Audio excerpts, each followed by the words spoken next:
C'est avec donc une grande fierté que je prends la parole ce matin à l'occasion de ce grand événement qui revêt un caractère hautement symbolique.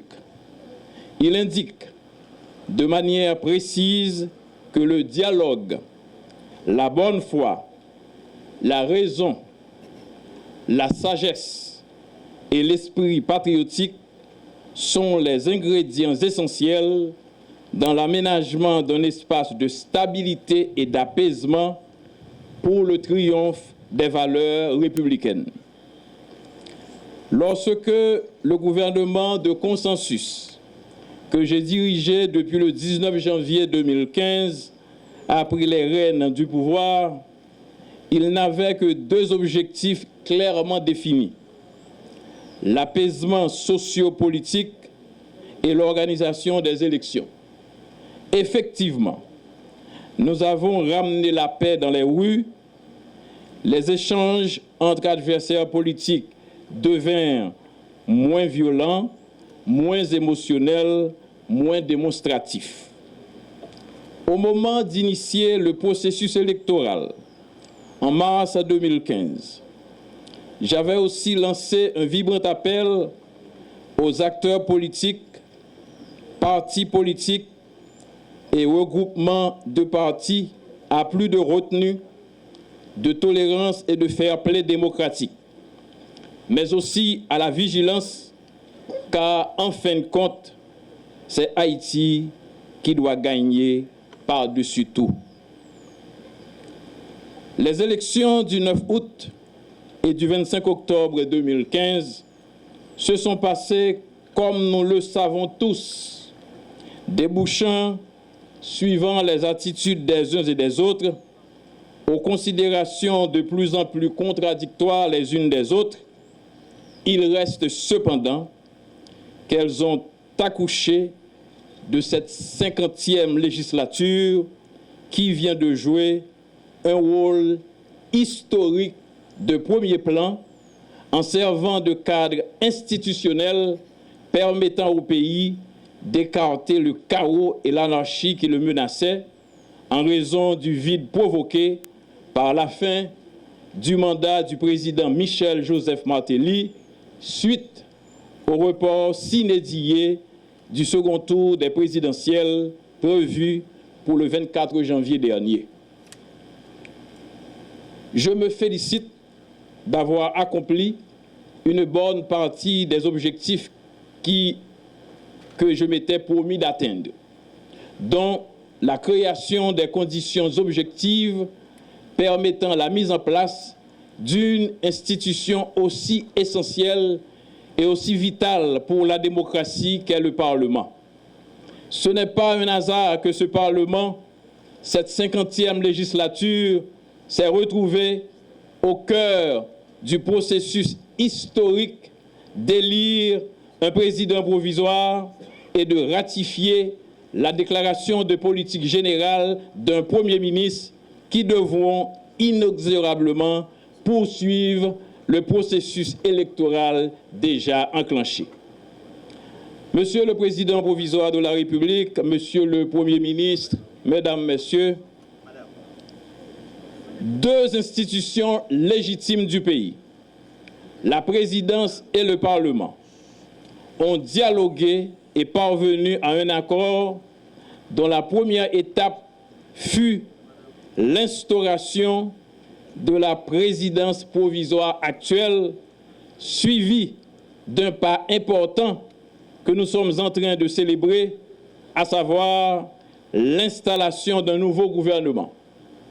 Le pays tout entier a pris acte de cette démarche patriotique qui entre de plein pied dans le schéma politico-idéologique que j'appelle le vivre ensemble.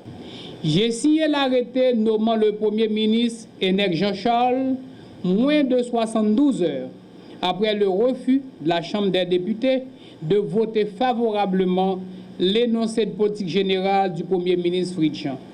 C'est ici l'occasion pour moi de saluer ce grand patriote qui avait accepté la tâche ardue de monter une équipe gouvernementale capable de relever les défis difficiles de la transition.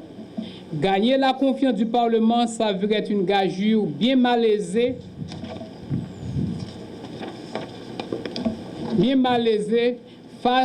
en face d'une législature nouvelle dont le profil et les contours n'étaient pas encore clairement définis. Qu'il soit certain que son sens du sacrifice et du devoir, du bien commun, ne sera pas oublié. Il en est de même pour tous les ministres nommés au sein de son cabinet et qui n'ont pas pu être retenus dans l'actuel gouvernement. Je tiens aussi, une nouvelle fois encore, à remercier le Premier ministre Evans Paul et les membres de son gouvernement, dont la présence ici avec nous ce matin réaffirme leur attachement au principe sacro-saint de la continuité de l'État. Monsieur le Premier ministre Paul, Mesdames et Messieurs les ministres du gouvernement sortant, en vous remerciant pour votre dévouement, je reste persuadé de la patriotique disponibilité de chacune et de chacun d'entre vous à servir sous d'autres formes notre patrie commune. Je salue la présence de nos partenaires de la communauté internationale, témoins qui ont su comprendre et accompagner l'impérieuse nécessité d'implémenter et d'appliquer une solution politique à l'impasse constitutionnelle dans laquelle se trouvait le pays. Qu'ils soient assurés que nous ferons tout ce qui est en notre pouvoir pour respecter tous nos engagements envers eux. À vous tous, mesdames et messieurs les membres du corps diplomatique, accrédités en Haïti, je dis un grand merci pour votre support, votre collaboration et votre présence continue avec nous, à nos côtés.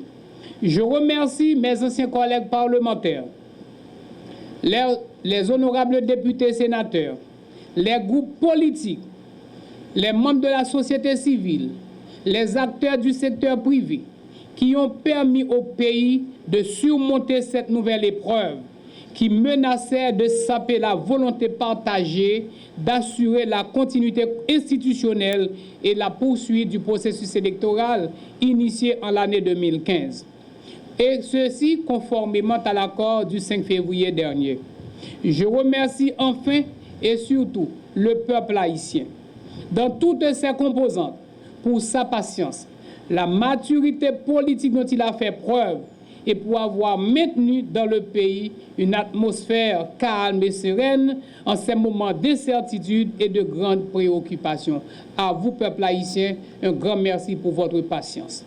Monsieur le Premier ministre et très cher Enex, votre désignation au poste de chef du gouvernement n'est pas le fruit du hasard.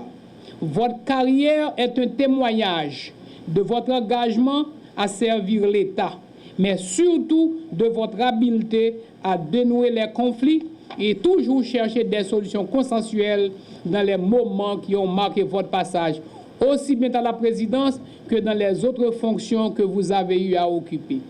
Le quasi-plébiscite reçu au Parlement a été reçu au Parlement à votre déclaration de politique générale n'est pas le succès d'un homme ou d'une équipe, mais celui d'une méthode et d'une ligne de conduite au service de la République et de la nation.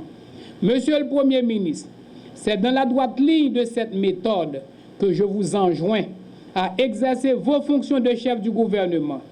Il vous faudra entretenir et renforcer, dans le respect de la séparation des pouvoirs, cette vision majoritaire que vous avez su faire accepter par le Parlement devant qui vous et vos ministres sont responsables.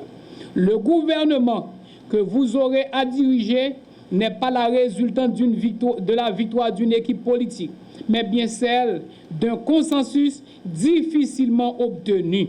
Il vous faudra donc construire la solidarité nécessaire à une action gouvernementale cohérente. Il sera indispensable de convaincre et de rassurer la classe politique et les groupements organisés de la société civile. Calme, modération et pondération vous seront en permanence indispensables devant les énormes défis qui vous attendent. Je me vois obligé de rappeler que ma présidence provisoire est axée sur 4 est fondée sur 4 grands axes prioritaires. Premièrement, la formation d'un gouvernement de consensus dont vous êtes le chef de ce gouvernement. La redynamisation du Conseil électoral provisoire qui va intervenir dans les prochaines heures. La poursuite du processus électoral entamé en 2015, une fois ce Conseil électoral prend corps. C'est avec un sentiment de satisfaction que je m'adresse à vous aujourd'hui en ma qualité de Premier ministre, après le vote quasi unanime des sénateurs et des députés par lequel ils ont exprimé, dans un esprit constructif, leur adhésion à ma déclaration de politique générale. Ils ont en effet décidé de m'accorder leur confiance pour conduire l'action gouvernementale conformément aux vœux de la Constitution et de l'accord politique du 5 février 2016. Plus qu'un bonheur ou un honneur personnel, cette décision est avant tout le gage d'une confiance mutuelle à l'issue du choix du président provisoire de la République, son Excellence M. Joslerm Privert, qui m'a nommé au poste de Premier ministre. Permettez-moi de saisir cette occasion pour lui renouveler ma gratitude et mes remerciements pour avoir placé sa confiance en moi.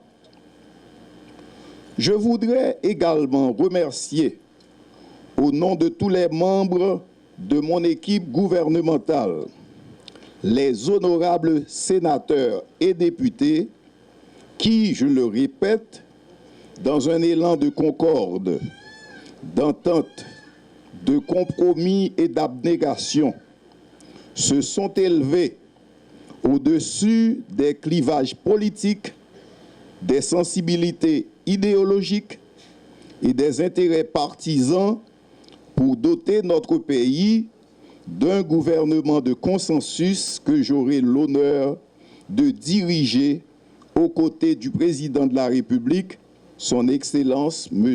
Joslerm Privert. J'ai pris bonne note de votre message et de vos consignes, Monsieur le Président de la République. En ces instants solennels où vous procédez à mon investiture dans mes fonctions de Premier ministre, sa haute portée invite chacun des membres du gouvernement à une action concertée et mobilisatrice autour des défis majeurs que sont la lutte contre l'insécurité, la lutte contre la faim, la lutte contre la vie chère, la lutte contre la corruption dans une conjoncture marquée au coin des controverses électorales de la fin de l'année 2015. De même, notre présence au Parlement nous a permis de noter avec beaucoup d'attention les préoccupations de nos sénateurs et députés. Par-delà l'urgence des questions électorales à traiter, nous avons perçu l'inquiétude avec laquelle ils ont su relayer la situation précaire dans laquelle vivent les populations des différentes communes de nos 10 départements géographiques qu'ils représentent. C'est donc en connaissance de cause et en toute lucidité que, fort d'une équipe gouvernementale, fruit d'un consensus politique, je réaffirme devant vous mon engagement à assumer les responsabilités pleines et entières attachées à la fonction de Premier ministre. Nous ne doutons nullement de l'ampleur des tâches à accomplir par un gouvernement dont l'action s'inscrit dans une perspective à court terme.